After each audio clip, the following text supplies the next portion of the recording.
Dr. Beisner, it is so wonderful to have you with us. I wonder if you might, before we get into our interview, actually just introduce yourself, tell us a little bit about your background and how you came to embrace the Reformed faith. Yeah, I would say that the most important thing about me is just that I have been passionate for the gospel of Christ and the truth of Scripture since my conversion back in 1969. And early on, as a Christian, I became passionate for, and I remain passionate for, one-on-one personal evangelism and for apologetics to serve that. And all through high school and college, I did a lot of that. Took philosophy and religion and classical languages and classical history in college. And everything that I did there was meant to serve my ability to witness effectively and to fill in the potholes on the road to the cross, so to speak, which I think is what the task of evangelism is. And in early 1980s, I was meeting for breakfast with a pastor friend once a week. We would pray together, we would read books and discuss them together. And one day he showed up with a copy of Ron Sider's book, Rich Christians in an Age of Hunger, in hand, and said, "Cal, you have to read this book. It will change your life." I had zero interest in economics, politics, finance, anything of that sort prior to then, and I still had none, and I told him so, and I just said, no, I'm not going to waste my time reading that.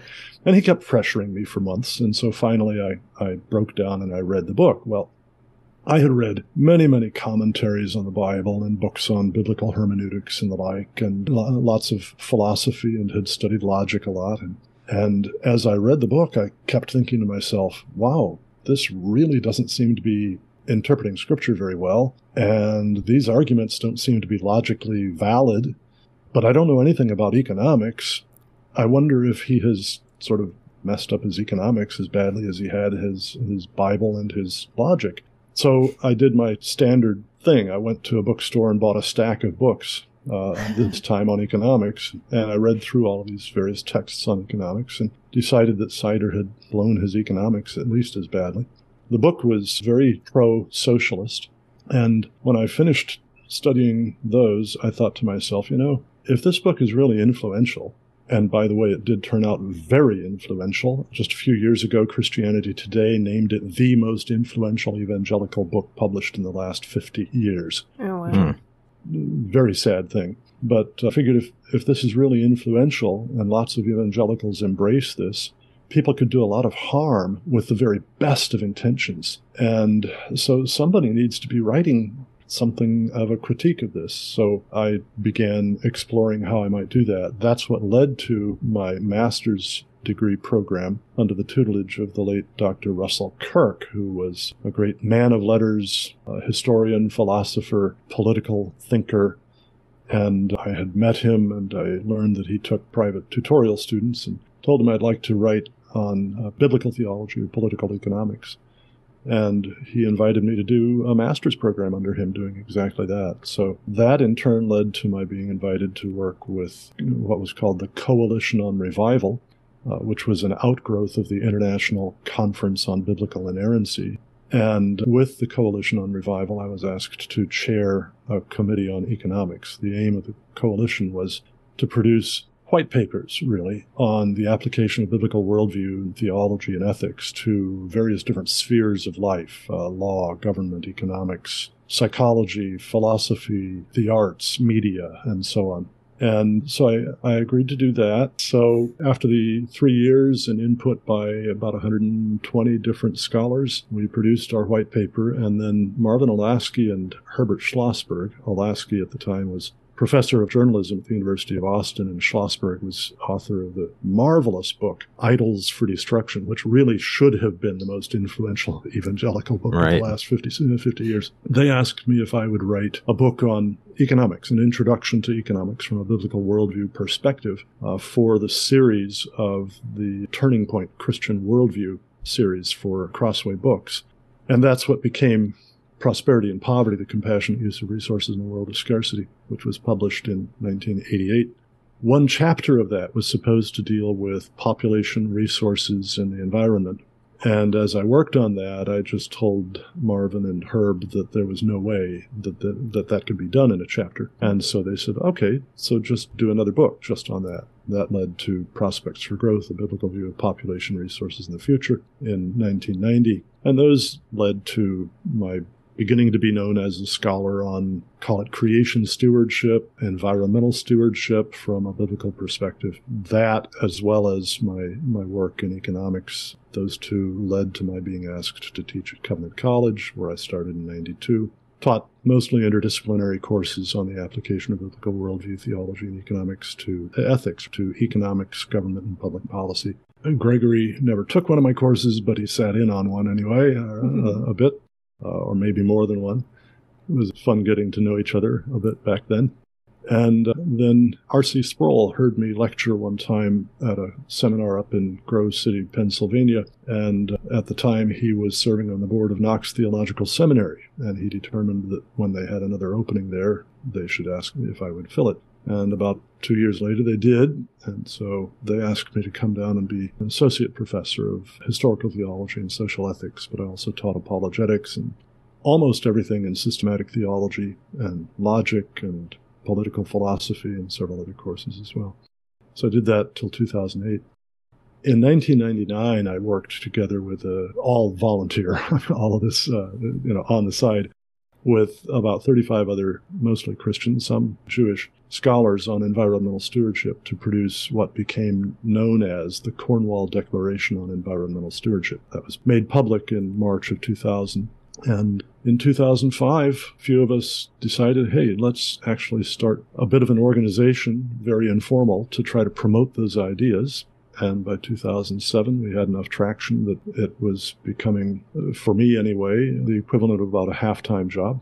At the same time, I was planting a church for the Orthodox Presbyterian Church in Fort Lauderdale, Florida, and serving on the pastoral staff. So I was teaching full-time and pastoral staff close to full-time, and Cornwall Alliance about half-time and dying. So I eventually left Knox Theological Seminary when there was a major transition in leadership there. A couple of years later, the church had its own pastor, and I was able to go full-time with Cornwall Alliance from there on out. So that's kind of what got me into all of this stuff. And part of it really was perhaps something that the Lord had done very early in my life. I had lived in Calcutta, India with my family when my father was with the State Department. And there I observed some of the great beauties of God's creation, but I also observed extreme poverty. For 6 months, my mother was paralyzed, and every day my nurse, or Aya, took me by the hand to the home of an Indian family where I spent the day because there was nobody around who could take care of me otherwise. And all along the way, I was stepping over the bodies of people who had died of starvation and disease overnight.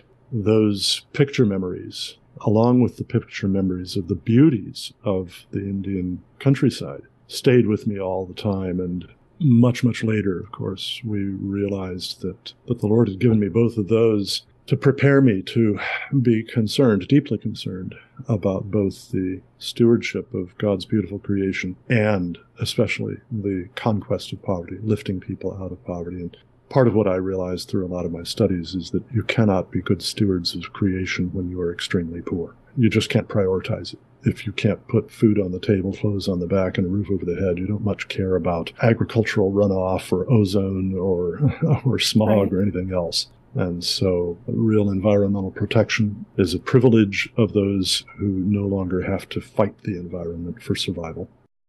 Thank you for that whole background. It was wonderful, and I really appreciate your making the connection between problems with the environment and taking care of and stewarding creation and the necessity for getting people out of poverty and, making that connection. I think that that's really valuable. We'll have some links to the books you mentioned that are still available. You mentioned being in the OPC at one point, and I know that you've also been in the PCA. And are you there now currently? Yes, with a bit of a hiatus in between times. When the OP church that I planted gained its own full-time pastor, it was quite a distance for my family and me, and so we decided to switch to a church that was nearer to us. And you're in the Western Tennessee region? Yes. And What was your first exposure to the Reformed faith? Where did that come from? Well, as I had mentioned, even early in high school, I was witnessing to friends, and of course I would run into objections, and every time I ran into an objection, I would run to a Christian bookstore and find a book that would help me to answer that. And over again, I kept finding that the answers that were the most satisfactory on theological and philosophical matters were coming from Reformed thinkers. Meanwhile, I was just doing personal devotions also and reading through commentaries. And at one point, over about a 7 or 8 month period between freshman and sophomore years in high school, I was having my devotions through the book of Romans. And I was reading, I think, 7 or 8 different commentaries from various different perspectives. And it was just very clear as I got to chapters 9 through 11 that those who were not coming from a Reformed perspective were running from the obvious meaning of the text. And so that was when I embraced what was the Reformed faith. But I had been raised, by the way, in the United Methodist Church and really didn't know anything much about denominations or any of this sort of thing. And so here I was, you could say I was Calvinistic in terms of soteriology. And it was about another decade or so before I read a lot more in Reformed work and became more broadly speaking Reformed in not just soteriology, but ecclesiology, sacramentology, the understanding of the relationship between the two testaments and so on. And then much later in terms of political philosophy as well. Classic Reformed conversion story. That's what I'd like to hear. Yeah, I hope I wasn't quite so obnoxious as a lot of new converts to Reformed theology. Oh, yes, the cage well, stage. I like to say I've never left the cage stage myself. Well, speaking of Reformed authors and writings that may have influenced you, as you began thinking more about, let's say, earth stewardship and ecology and related questions, did Francis Schaeffer's, I believe it was around 1970, his work, Pollution and the Death of Man, the Christian View of Ecology, come into your purview? Yeah, it did. I think I read that first in about 1982, might have been 83. And I've read it several times since then. It was a seminal work, but you also have to place it within its own historical context. At that time, the word environmentalism hadn't even been coined by then. That wasn't coined till, I think, 1973. And most of the environmental movement of the time was concerned primarily about things like rivers that burned. The Cuyahoga River in Ohio burned for the last time in 1968, but burning rivers were pretty common before that from chemical runoff from industrial facilities. The smog, very heavy runoff from agricultural use of fertilizers and pesticides and the like. Those were the major concerns of most environmentalists, and you had a few who were a bit more, moving toward a more radical direction, like the author of Silent Spring, Rachel Carson, who was particularly concerned about DDT and claiming that it was causing a huge decline in the populations of raptors toward the top of the food chain of birds. Actually, she turned out to be wrong on that and wrong on lots of other things in that very seminal book that came out, I think, the first time in 1964, and that helped to launch Al Gore on his career as an environmentalist. But when Schaeffer wrote Pollution and the Death of Man, there was not anything that you could really point to as what we would call the radical environmentalist movement now. And in fact, the vast majority of the environmental movement today would be described as radical by the standards of that period. Schaeffer embraced a lot of environmental thought, and frankly, as it was in the 60s, looking back, had I known then what I know now, I would have embraced much of it then. In terms of analysis of how human activity was affecting the ecology of localities, I tend not to want to talk in terms of the planet as a whole because, frankly, that's just very, very big, and practically nothing that we do affects the planet as a whole in any major way, including, by the way, climate change, but that's an issue of its own nowadays. That's the 850-pound gorilla in environmental matters.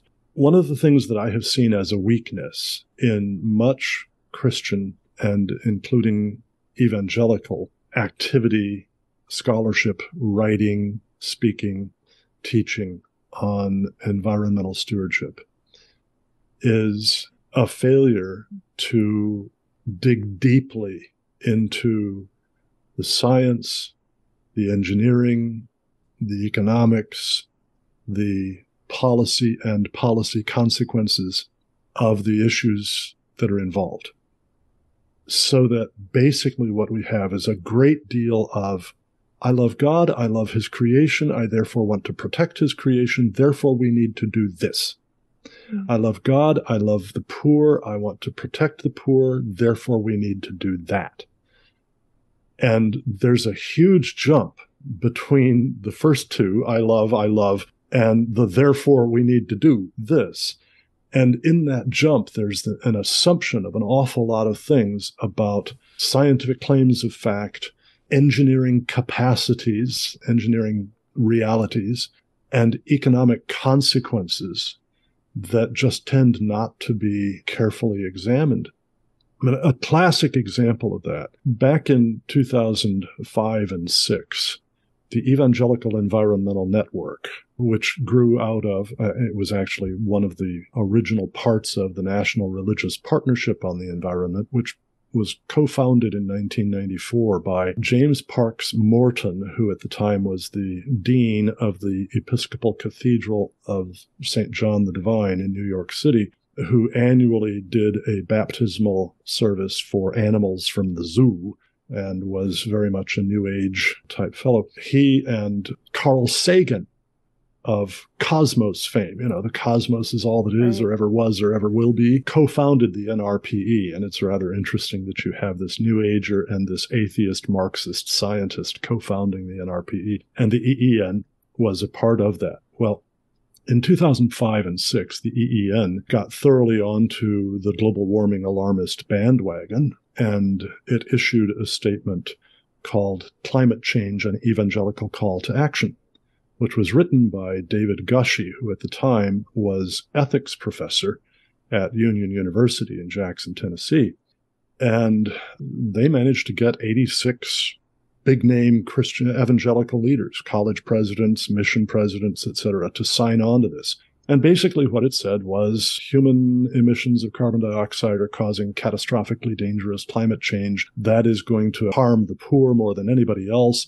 Therefore, we must embrace the agenda of drastic cuts in CO2 emissions, replacing fossil fuels with wind and solar and other renewable energy sources. Well, I read the thing, and by this time I had read many, many books and hundreds of articles on the climate change movement and the claims and so on by various scientists. And I just recognized right away that this was deeply lacking in scientific basis. And so with several friends, Dr. Roy Spencer, who is still principal research scientist in climate at the University of Alabama in Huntsville, a NASA award-winning scientist for his work monitoring and managing the satellite global temperature monitoring system, and Dr. Ross McKittrick, who's an evangelical and environmental economist at the University of Guelph in Ontario, and Paul Dreesen, a Jewish man who's an expert on energy policy. We put together a paper that responded to that, called A Call to Truth, Prudence, and Protection of the Poor, a response to the Evangelical Climate Initiative. And rather than look for endorsements from big-name leaders, most of whom would have known next to nothing about the issues involved, we looked for endorsements from appropriately credentialed and focused scientists and economists and the like. And we came up with 150 initially, and over the years after that, many, many more. And that led to an invitation from a chemistry professor at Union University for me to debate David Gushee, who had authored that statement. And we did that. And this has all been lead up to this as this perfect illustration of the failure of people to fill in the gap between I love God and I love his creation, and therefore we must, quit using fossil fuels or something like that. As he and I were walking down the hallway toward the auditorium where we were to debate, he said to me, I never realized how complicated or complex, I think was the word he used, the science of climate change was until I began preparing for this debate. Wow. Okay, so we really need, as Christians, to distinguish between motive and proper reasoning for what we want to do.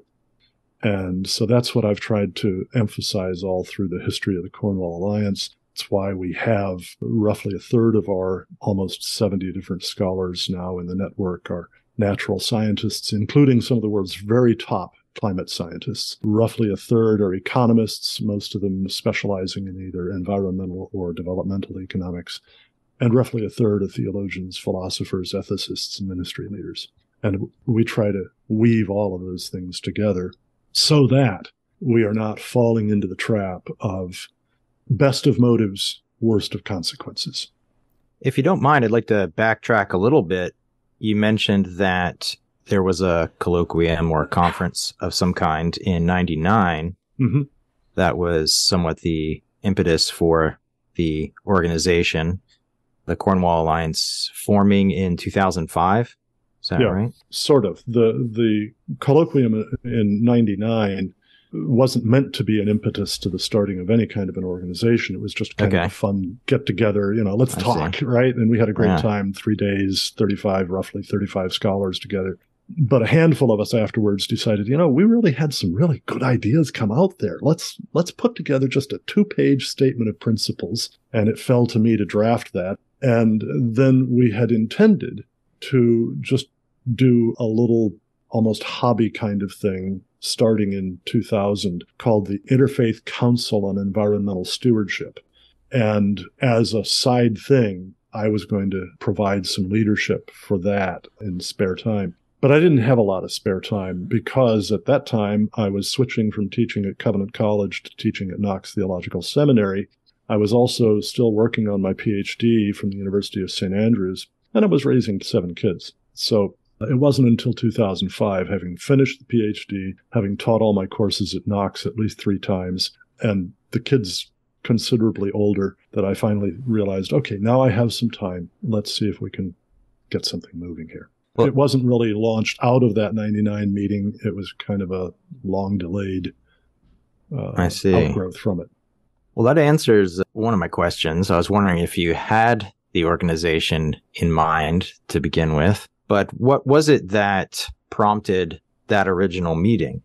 That was really the brainchild, I think, of Father Robert Sirico, the president of the Acton Institute up in Grand Rapids, Michigan. And seriously, it was, let's get together and have 3 fun days of talking about environmental stewardship from a free market perspective, from a biblical worldview perspective. And there were evangelicals, there were mainline Protestants, there were Roman Catholics, there were even some non-Christians, but still very friendly to the perspective. You may have this somewhere, but I've either forgotten or haven't seen it. Why was it Cornwall? Oh, yes. That meeting of roughly 35 scholars was at a Roman Catholic retreat center in West Cornwall, Connecticut.